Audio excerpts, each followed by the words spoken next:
Saya punya ungkapan lama, sebuas-buasnya kerbau, makanannya tetap rumput. Saya belum pernah dengar ada kerbau terlalu buas lalu makan roti. Betul? Tapi manusia kalau sudah dikendalikan nafsu, manusia bukan cuma makan nasi, aspal, semen, kertas, minumnya solar, jauh lebih buas daripada binatang. Assalamualaikum warahmatullahi wabarakatuh.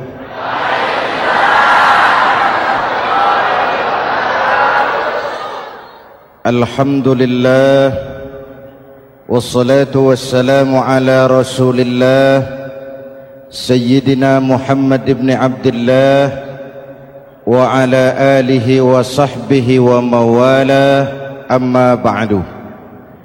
Saudara-saudara kaum muslimin di seluruh tanah air, hari-hari pada minggu akhir Ramadan kita bersama-sama menyaksikan sebuah fenomena tentang pindahnya kegiatan umat dari masjid ke pasar, dari masjid ke terminal, dari masjid ke stasiun, dari masjid ke bandara. Apa boleh buat, itulah wajah kita, bahwa lebaran artinya mudik, bahwa lebaran artinya baju baru dan makanan. Lebaran berbeda dengan Idul Fitri. Lebaran adalah tradisi yang setiap kita boleh ikutan. Siapa saja boleh ikut lebaran, tapi tidak tiap orang bisa merayakan Idul Fitri. Mau puasa atau tidak puasa boleh lebaran, tidak dilarang sama petugas keamanan. Mau ibadah Ramadan atau tidak melaksanakan ibadah Ramadan boleh ikut lebaran, tapi tidak berarti merayakan Idul Fitri, karena selalu ada kos dari apa saja yang kita lakukan. Saya mau cerita, mau dengar nggak? Ada dokter gigi, dokter baru. Satu sore praktek, pasiennya 4 orang nunggu duduk jejeran. Dipanggil pasien pertama, diperiksa, berlubang giginya, dicabut tanpa dibius. Oh, namanya dokter baru. Pasien ini teriak, aduh sakit dok, tidak kuat, sakit. Teriakannya keras sekali. Pasien yang 3 orang yang nunggu gemeter, lari semua. Sudah saya dicabut, diobati, selesai, tanya, sudah selesai dok? Sudah mas.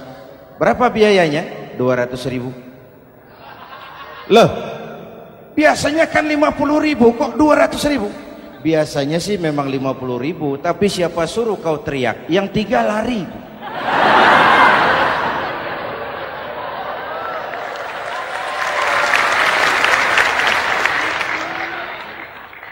Cerita pendek ini ingin berpesan kepada kita, selalu ada ongkos yang harus kita bayar dari apa saja yang kita lakukan.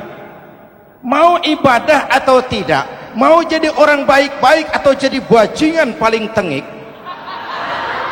mau berbuat salah atau berbuat soleh, selalu ada kosnya, selalu ada ongkosnya. Kita bicara kembali kepada fitrah, Idul Fitri. Bagaimana caranya? Pertama saya ingin mengutip bagian pendek dari ayat 185 Al-Baqarah. Walitukmilul iddata walitukabbirullaha ala ma hadakum wala'allakum tashkurun. Ada 4 hal dari cuplikan ayat pendek ini. Pertama, walitukmilul iddata, hendaknya engkau sempurnakan jumlah bilangan hari puasamu. Berpuasa sebulan penuh. Sebulan penuh itu bisa 29, bisa 30. Pak, kalau beda pendapat bagaimana? Ada yang lebaran tanggal 5, ada yang lebaran tanggal 6. Hadirin, bagi yang punya kemampuan berijtihad, silahkan melakukan ru'yatul hilal. Bagi yang tidak, lebih aman ikut pesan Nabi. Apa pesan Nabi? Fa iza ikhtalaftum fa alaikum bisawadil a'zam ma'al haqqi wa ahlihi. Kalau kamu berbeda pendapat, ikut golongan terbanyak yang benar dan ahlinya. Jadi walaupun banyak, kalau tidak benar dan bukan ahlinya, tidak usah ikutin. Banyak benar dan ahlinya. Contoh, 100 insinyur berbeda pendapat dengan 10 kiai tentang doa kunut. Yang diikuti pasti 10 kiai, bukan 100 insinyur. Betul? Atau sebaliknya, 10 insinyur berbeda dengan 100 kiai tentang konstruksi jembatan. Yang diikuti tentu 10 insinyur, benar dan ahlinya. Maka yang paling aman, kita punya departemen agama. Departemen agama punya ahli dari MUI, dari Nahdlatul Ulama, dari Muhammadiyah, dari Al-Wasliyah, dari Syarikat Islam, dikumpulkan melakukan ru'yatul hilal. Yang paling aman, dengerin saja pengumuman Departemen Agama.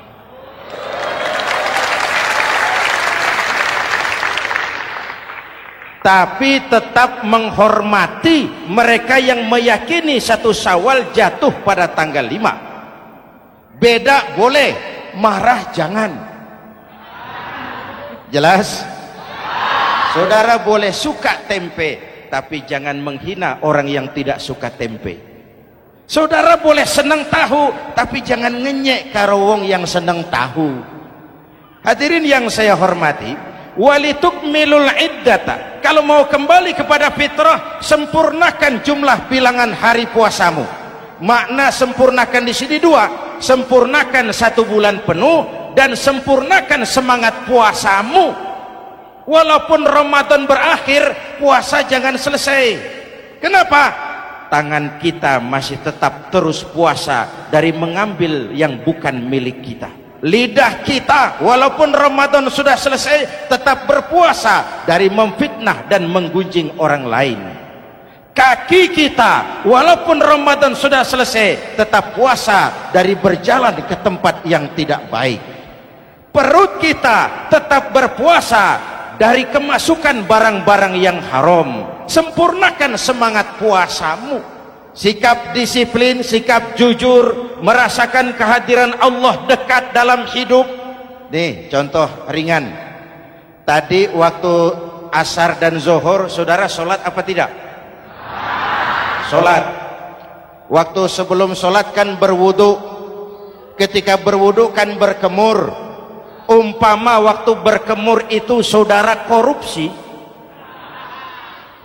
sedikit saja airnya saudara minum, saya yakin jangankan petugas keamanan, teman wudhu sebelah pun tidak akan tahu kalau waktu berkemur saudara korupsi. Kalau selesai Ramadan ini diterjemahkan, insya Allah negara kita bersih, berkurang korupsinya. Hadirin yang saya cintai, saya kembali kepada pesan Al-Baqarah 185 tadi. Walitukmilul iddata, sempurnakan jumlah bilangan hari puasamu. Puasa sebulan penuh dan kemudian lanjutkan semangat Ramadan. Disiplin, merasakan diri di bawah pengawasan Allah. Sekarang ini Allah ditekan.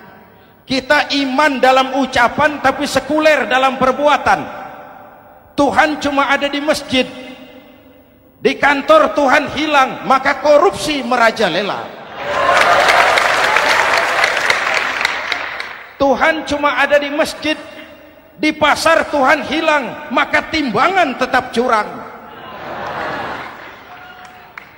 Iman dalam ucapan tapi sekuler dalam perbuatan. Kalau jiwa dan semangat Ramadan kita bisa terapkan, insya Allah korupsi akan berkurang. Sekarang kan kita prihatin, yang tadinya teriak-teriak wong cilik malah ribut rumah mewah. Yang tadinya teriak-teriak rakyat kecil sekarang malah ribut soal villa 5 miliar.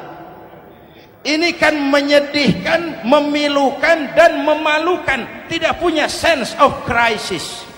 Nah, saya juga nggak tahu apa itu. Udah dengerin aja, kenapa sih? Usil bener. Padahal ekonomi kita masih terpuruk. Lapangan kerja sulit. Jumlah pengangguran rata-rata 2 juta orang per tahun. Lapangan kerja baru sulit terbuka karena investor, jangankan yang dari luar mau masuk, yang di dalam siap-siap keluar. Terakhir kita dengar Sony, pabrik elektronik besar, mau cabut lagi pindah invest ke Taiwan, menyusul pabrik silet yang di Ciputat itu. Ketika ditanya apa investasi di Cina lebih murah, tidak, dia bilang lebih mahal, cuma lebih pasti. Di Indonesia murah, cuma mejanya kebanyakan. Biaya siluman, namanya siluman nggak karu-karuan. Keluar uang banyak, urusan tidak pasti, capek. Disahkan undang-undang penyiaran yang justru ditolak oleh masyarakat penyiar sendiri. Industri penyiaran bakal kolaps. Karena sekarang ini boro-boro mereka industri televisi mau break even point, mau pulang modal, dengan ke depan bisa bangkrut. Akibatnya bisa kita pastikan, jumlah pengangguran makin bertambah. Hadirin yang saya hormati, kita memang setuju jangan terlalu mengadopsi siaran-siaran televisi dari luar. Kita harus punya filter. Tapi pada sisi yang sama, kita juga harus memperhatikan lapangan kerja buat rakyat kita ini. Walitukmilul iddata, sempurnakan jumlah bilangan hari puasamu. Kalau jumlah hari puasa sudah sempurna, tuntunan yang kedua dari Al-Quran, walitukabbirullah, hendaknya engkau agungkan nama Tuhanmu. Takbiran.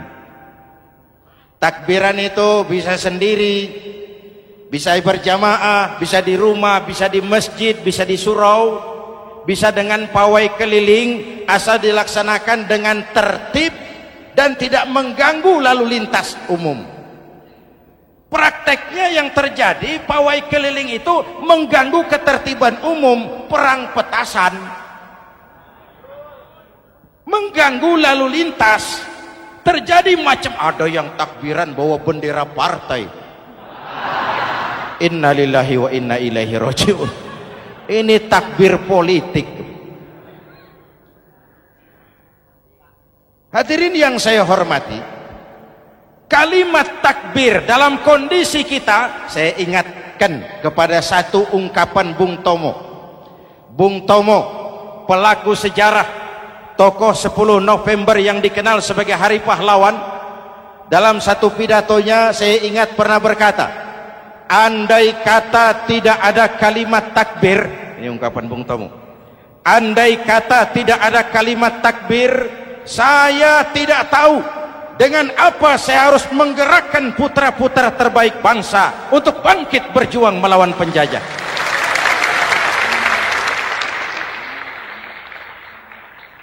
Ketika Allahu Akbar, itu londo kelihatannya kecil, meriam nggak meleduk. Dahulu orang-orang tua kita cuma ada 2 kata, merdeka atau mati. Tidak berpikir nanti kalau menang dan merdeka saya jadi wali kota di mana.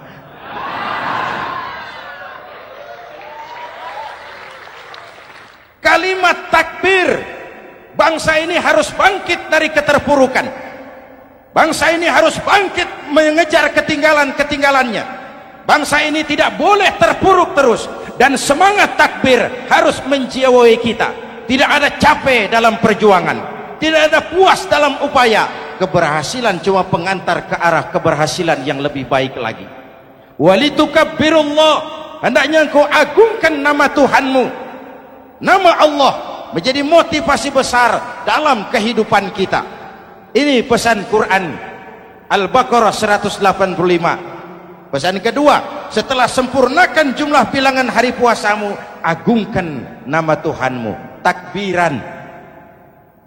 Kalimat takbir sendiri kalau kita lihat pada kalimatnya ada kata la ilaha illallah wahdah sadaqa wa'dah wa nasara 'abdah wa a'azza jundah wa hazamal ahzaba wahdah. Tidak ada Tuhan selain Allah, esa, tidak beranak, tidak diperanakan, wahdah, tidak bisa diumpamakan dengan apapun.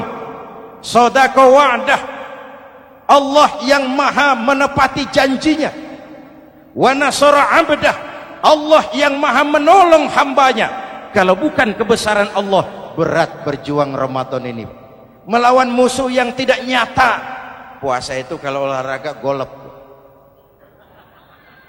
Benar Pak, kalau tinju lawannya kelihatan. Betul. Sepak bola musuh kelihatan.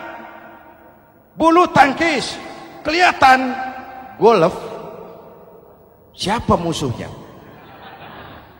Itulah puasa, menghadapi musuh yang tidak kelihatan. Itu lebih berat daripada perjuangan mengangkat senjata, lebih berat daripada berjuang mengorbankan harta.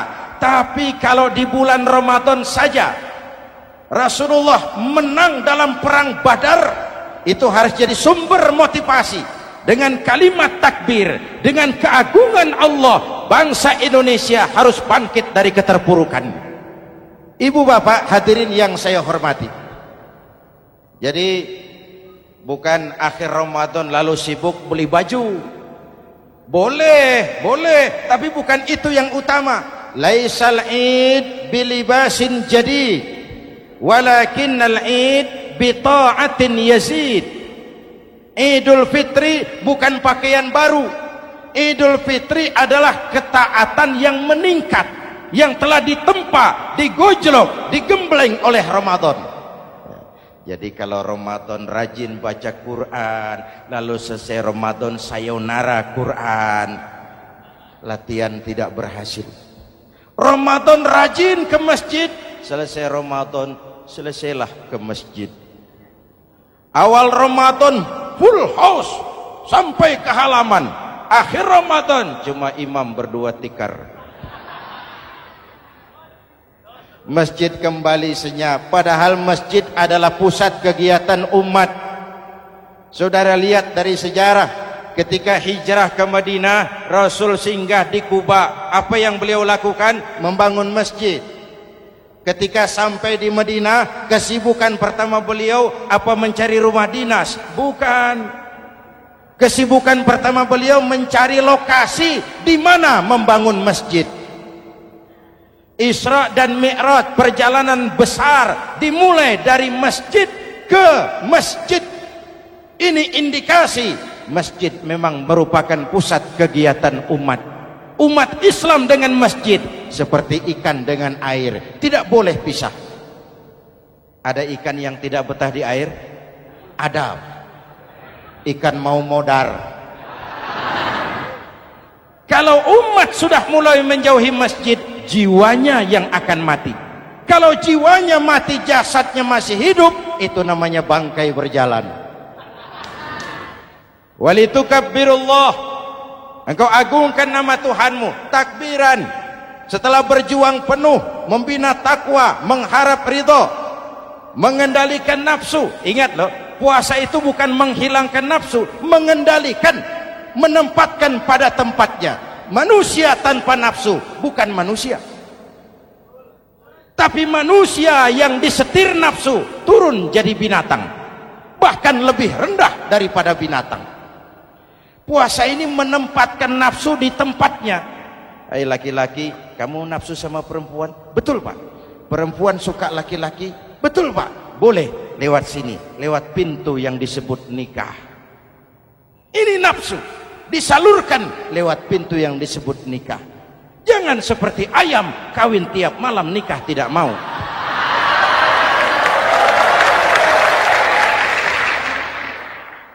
Manusia nafsu kepada materi, kepengen kaya, iya Pak, boleh. Usaha yang halal, jual beli yang halal. Wa ahallallahu al-bai'a wa harrama riba. Allah halalkan jual beli. Jangan ingin kaya lalu makan renten, ingin kaya lalu korupsi, ingin kaya lalu buka peternakan tuyul. Manusia ingin berkuasa, boleh, tapi tetap punya etika dan moral.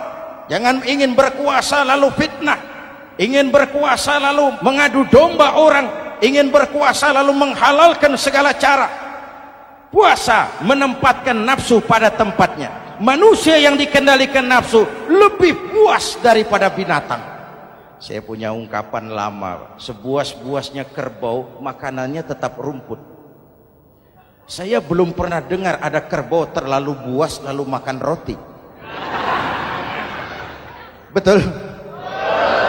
Tapi manusia kalau sudah dikendalikan nafsu, manusia bukan cuma makan nasi, aspal,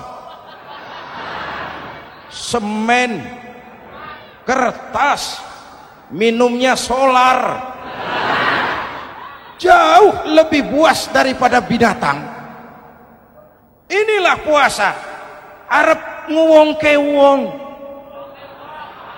agar manusia itu jadi dirinya, fitrahnya, jangan dikendalikan oleh nafsu. Kita ini sudah diciptakan fi ahsani taqwim. Masya Allah. Presented by The Integral CJ's Management.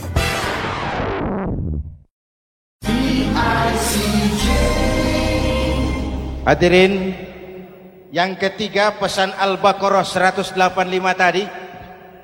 Setelah sempurna jumlah bilangan hari puasa, lalu mengumandangkan takbir, membayar zakat fitrah. Kenapa itu kita lakukan? Mengagungkan nama Allah. Ala ma hadakum. Agungkan nama Allah yang telah memberikan hidayahnya kepadamu. Masya Allah nih, hidayah, kita bersyukur. Hidayah ini hak prerogatif Allah. Diberikan kepada siapa saja yang dikehendaki oleh Allah. Kita bisa lihat dalam sejarah, ada anak Nabi tidak mendapat hidayah, tidak terpanggil mengikuti kebenaran yang disampaikan oleh bapaknya. Namanya Kan'an, putra Nabi Nuh. Ada ayah Nabi bernama Azar, ayah Nabi Ibrahim. Putranya penegak tauhid, ayahnya produsen berhala. Ada istri Nabi, istrinya Nabi Lut, tidak mendapat hidayah, tidak terpanggil mengikuti kebenaran. Lalu Abu Jahal, Abu Lahab, paman Nabi, melihat Nabi, menyaksikan mukjizat, mendengar wahyu, melihat tutur kata Nabi, hidayah tidak datang kepada dia, maka mereka tidak terpanggil mengikuti kebenaran. Kita alhamdulillah keponakan Nabi saja bukan, mendapat yang namanya hidayah ini. Ini harus kita pelihara, kita jaga baik-baik, karena ini merupakan hak prerogatif Allah. Yahdi man yasha, diberikan kepada siapa saja yang dikehendakinya. Hadirin, sembari kita mengambil pelajaran tentang Kan'an yang tidak dapat, putra Nabi Nuh. Ini saya ngambil bagian cerita sejarah. Masih mau dengar? Nabi Nuh diberi umur 950 tahun, berdakwah sepanjang hidup. 800 tahun beliau dakwah, dapat pengikut tidak lebih 80 orang, rata-rata 10 tahun satu. Yang dihadapi ini umat yang kurang ajar, bandel, bajingan, tengik. Kalau diceramahi telinganya ditutup dengan tangannya. Ini saking kurang ajarnya ini umat. Diberikan dakwah, telinganya ditutup dengan tangan. Nabi Nuh ketika di puncak kesabarannya munajat, ya Rabb, bagaimana Nuh? Siang malam saya berdakwah kepada umat ini. Saya sampaikan risalahmu, saya canangkan seruanmu, saya sampaikan ajaranmu. Inni da'autu qaumi lailan wa nahara. Siang malam saya berdakwah kepada umat.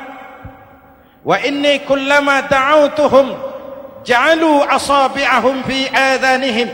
Tiap kali saya sampaikan dakwah kepada mereka, mereka tutup telinganya dengan tangannya. Saya tidak sanggup menghadapi umat seperti ini, ya Allah. Habis mau kamu bagaimana, Nuh? Sikat saja sudah semua ini. Bikin mati saja. Nanti kalau punya anak, anaknya kafir lagi. Lebih baik bapak moyangnya, mbah-mbahnya sikat semua. Rabbi la tazar 'alal ardi minal kafirina dayyara. Jangan disisakan orang kafir. Habisin semua. Itu mau kamu? Iya. Buat kapal Nuh, nanti aku turunkan banjir. Dengan apa saya membuat kapal, ya Rabb? Pakai kayu, Nuh. Kayunya dari mana, ya Rabb? Dari pohon tentu. Pohonnya belum ada, ya Rabb. Tanam dulu, Nuh. Membuat kapal, kayunya nanam pohon dulu. Apa artinya? Perjuangan bukan simsalabim abragedabra. Perjuangan bukan makan lombok, ini hari dimakan, ini hari pedas. Perjuangan itu proses. Ada keringat, ada air mata, ada darah, tempo-tempo nyawa. Itulah perjuangan. Sudah pohon ditebang, buatkan kapal di tengah kampung. Umat unjuk rasa lagi. Nuh makin gila. Bikin kapal di tengah kampung, mau belayar kemana? Selesai Nuh, selesai ya Rabb. Naik. Orang-orang yang beriman bersamamu, naik. Binatang serba sepasang, naik. Naik Nuh, naik. Orang beriman, naik. Binatang serba sepasang. Gerimis mulai turun. Setelah kapal semua terisi, Nabi Nuh kontrol. Sudah naik semua? Sudah. Nuh, Mas Bejo ada? Ada. Mbok Painem, naik sudah, masuk. Oke. Hei, Kan'an anak saya ikut tidak naik kapal. Kami tidak lihat, Nuh. Turun ke bawah. Ada Kan'an. Kami tidak lihat, Nuh.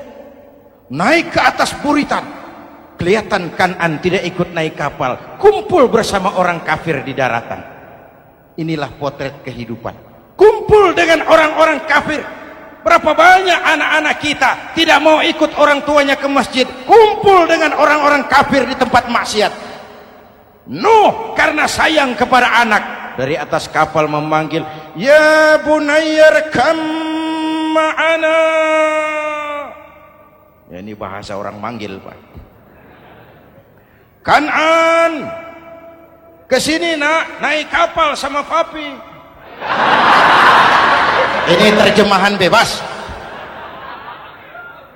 Jawab Kan'an di bawah, tidak mau Pak, saya di sini saja.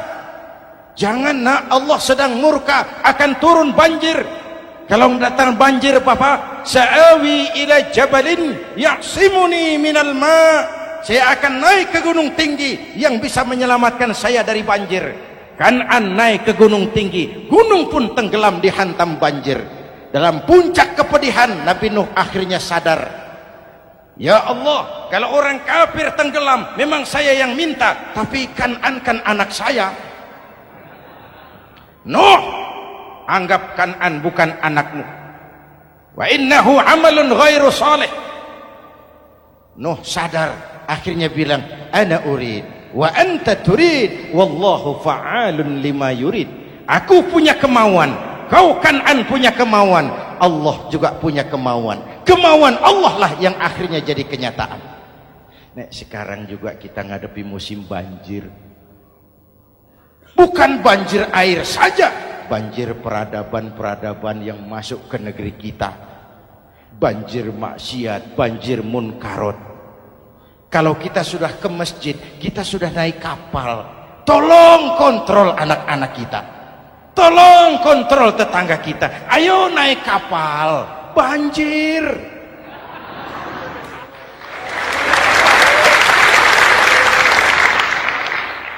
Ditutup ayat ini dengan wala'allakum tashkurun.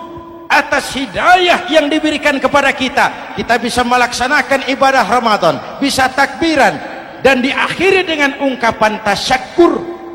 Tasyakkur dan tafakkur, mensyukuri nikmat. Saya berulang kali mengingatkan, nikmat bisa berubah menjadi azab kalau kita tidak pandai mensyukurinya. Bayangkan Pak, tahun 87-an kita itu jadi negara yang berswasembada pangan. Beras kita cukup untuk rakyat kita. Sekarang kita jadi pengimpor beras terbesar. Kita beli beras ke Vietnam, kita beli beras ke Thailand, ke negara-negara yang lebih kecil dari kita. Kenapa? Karena sawah kita tanami gedung dan beton. La in syakartum la azidannakum wa la in kafartum inna adzabi lasyadid. Kalau kamu bersyukur, aku tambah nikmat. Kalau kamu ingkar, tidak pandai bersyukur, awas, azabku pedih. Maka ungkapan saya, orang kaya bisa masuk surga karena hartanya. Orang kaya bisa masuk neraka juga karena hartanya. Syukur apa tidak syukur? Pejabat bisa masuk surga karena jabatannya. Pejabat banyak yang masuk neraka juga karena jabatannya. Syukur apa tidak syukur?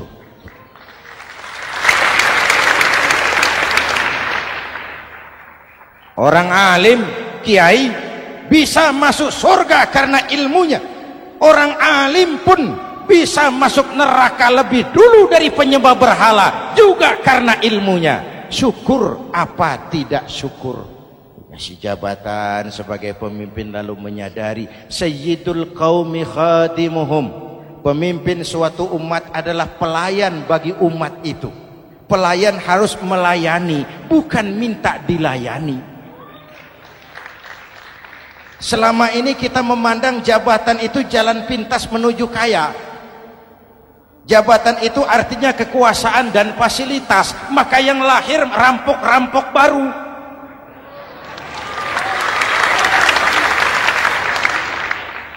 Jabatan adalah alat untuk pengabdian di tengah rakyat yang sedang susah, di tengah negara yang sedang terpuruk.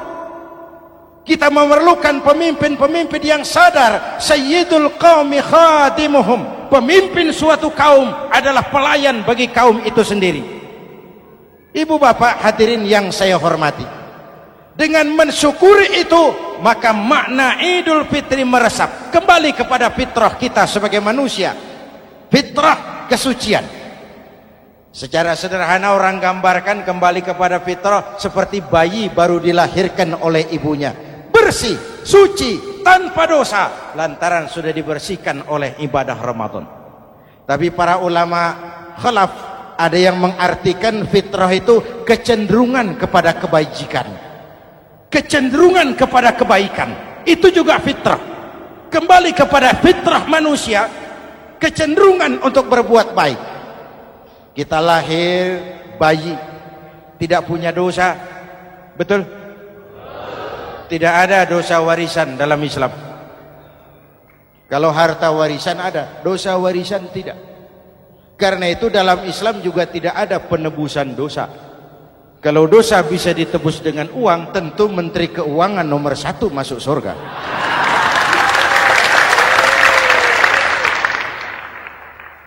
Dosa dalam Islam ditebus dengan taubat, langsung kepada Allah, sonder calo.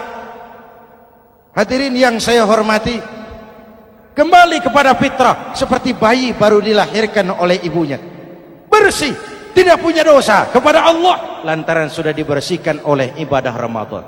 Soalnya kemudian kita kan tidak hanya bersalah kepada Allah, kita ini juga bergaul dengan sesama manusia, betul? Sebuah hadis, sahabat ditanya oleh Rasul, atadruna manil muflis? Saudara-saudara tahu kamu siapa orang yang bangkrut? Oh Rasul, orang bangkrut yang tidak punya uang, orang bangkrut yang tidak punya harta. Salah kata Rasul. Innal muflisa min ummati, yang bangkrut dari golongan umatku, yang besok di hari kiamat datang menghadap Allah dengan membawa pahala solat, membawa pahala zakat, membawa pahala haji, membawa pahala sedekah pada satu pihak. Sementara pada sisi yang lain sebelah kiri, orang ini juga datang membawa kesalahan karena pernah mencaci maki orang, pernah memfitnah orang, pernah memakan harta orang dengan cara yang zalim. Satu sisi bawa kebajikan, sisi lain bawa kesalahan. Kalau ini yang terjadi, bagaimana nasib kita? Kata Nabi, Tuhan, ini pahala solat saya, ini solat yang wajib, ini yang sunnah, rawatibnya, nawafilnya. Datang orang, sebentar Tuhan, apa? Dia memang rajin solat, tapi saya pernah dicaci maki, hancur nama saya, remuk hati saya. Di dunia saya tidak bisa membalas karena dia lebih berkuasa. Sekarang saya menuntut keadilan. Betul? Iya Tuhan, sini pahala solatmu, kasih orang yang kau caci maki. Tuhan, ini pahala puasa saya, yang wajib Ramadannya, sunnah 6 hari Syawalnya, Senin Kemisnya. Ini Tuhan. Datang lagi, sebentar Tuhan. Kenapa? Dia memang rajin puasa, tapi saya pernah difitnah tanpa benar, dicorengkan arang ke dahi, hancur nama saya karenanya. Saya menuntut keadilan karena di dunia waktu itu cuma banyak pengadilan, tapi tidak ada keadilan. Benar? Benar. Ini pahala solatmu, kasih orang yang kau fitnah. Tuhan, ini pahala zakat saya. Datang lagi, Tuhan, dia memang suka zakat, tapi korupsinya lebih besar dari zakatnya. Nuntut keadilan. Sini pahala zakatmu kasih. Kalau habis pahala kebaikan, orang yang menuntut masih banyak, diambillah dosa orang yang kita sakiti, diberikan kepada kita. Pahala dipreteli, dosa diberikan. Apa enggak bangkrut? Ibarat orang dagang, modal habis, tagihan hutang datang terus. Kenapa? Orang ini cuma baik hubungannya kepada Allah, tapi tidak baik hubungannya dengan sesama manusia. Karena itu, dalam konteks dengan fitrah, manusia makhluk yang fitrah. Apa fitrah itu? Pertama, manusia makhluk yang bertuhan. Itu fitrah. Mengingkari Tuhan, mengingkari fitrah. Yang kedua, manusia makhluk sosial, zon politikan. Itu fitrah. Kita tidak bisa hidup sendiri. Betapa dan siapapun kita memerlukan yang lain. Maka nuansa Ramadan intinya adalah silaturahmi. Nuansa Idul Fitri silaturahmi antara sesama kita. Ada baiknya saya ingatkan lagi sebuah hadis. Masih mau dengar? Selesai sholat Id, sahabat mendengar Rasul mengucapkan amin 3 kali. Amin, amin, amin. Ya Rasul, ada apa? Tadi turun Jibril selesai sholat, mau berdoa. Muhammad, aku mau mohon kepada Allah, mau kau aminkan? Silahkan Jibril. Jibril doa, Rasul amin. Doanya 3 macam permohonan, maka Rasul 3 kali mengucapkan amin. Kalau sudah Jibril yang doa, Rasul yang amin, apa iya doanya ditolak? Apa isi doanya? Yang pertama, ya Allah, doa malaikat Jibril, hari ini 1 Syawal, waktu itu doanya, saya mohon kepadamu, jangan engkau terima puasa dan ibadahnya anak yang durhaka kepada ibu bapaknya. Rasul mengucapkan amin. Renungan buat kita. Itu sebabnya barangkali sesibuk-sibuk di Jakarta masih mau mudik nemui orang tua. Yang kedua, ya Rabb, saya mohon kepadamu, jangan engkau terima puasa dan ibadahnya istri yang durhaka kepada suaminya. Amin. Kedengaran Bu? Ada ibu-ibu tanya, Pak, kalau suami yang durhaka sama istrinya bagaimana? Hadisnya tidak menjelaskan itu, Bu.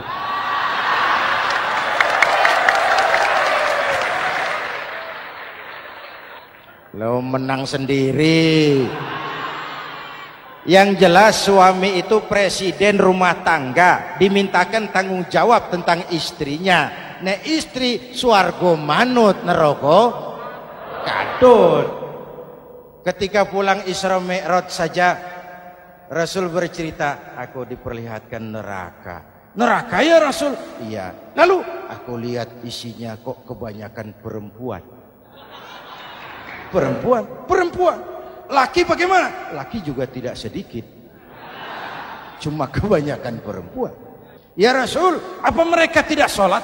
Sholat. Apa mereka tidak ngaji? Oh, rajin mereka sama suaminya. Kenapa banyak mereka di sana? Rasul senyum dan menjawab, hunna yakfurnal asir.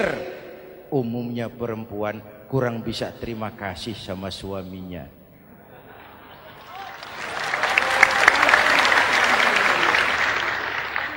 Ini penyakit turunan. Oi, ngaku oi. Lalu yang ketiga, ya Allah, hari ini saya mohon kepadamu, jangan engkau terima puasa dan ibadahnya muslim yang tidak mau memaafkan sesama saudaranya muslim. Memaafkan lebih berat daripada meminta maaf, tapi memberi maaf lebih mulia daripada meminta maaf. Inilah nuansa mengembalikan semangat saling menghargai, saling mencintai, keutuhan, kerukunan, dan kedamaian. Sudah capek kita rakyat dengan konflik. Sudah capek kita dengan mengedepankan perbedaan dan bukan persamaan. Sudah waktunya kita berbeda tapi tetap bergandengan, tetap bersama menyongsong hari esok yang lebih baik. Mintalah ridho ibu bapak, suami kepada istri, istri kepada suami, dan memaafkan sesama saudara muslim sehingga kita benar-benar kembali kepada fitrah. Terima kasih dan mohon maaf, semoga ada manfaatnya. Usikum wa nafsi bitaqwallah. Wassalamualaikum warahmatullahi wabarakatuh.